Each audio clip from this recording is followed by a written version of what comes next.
They are terrified. Have you seen the headlines from across the border? The so called experts and journalists are shaking. They are talking about bans, penalties, and dire consequences, but it's all a lie. I have looked at the ICC rule book. I have also looked at the history of forfeits.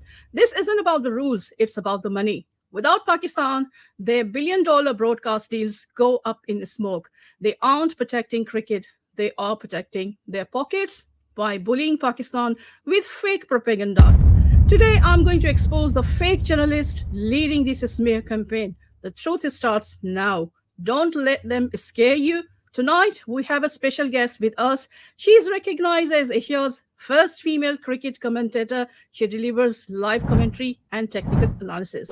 If you're watching this analysis and you haven't subscribed yet, you are missing these discussions daily. So subscribe now.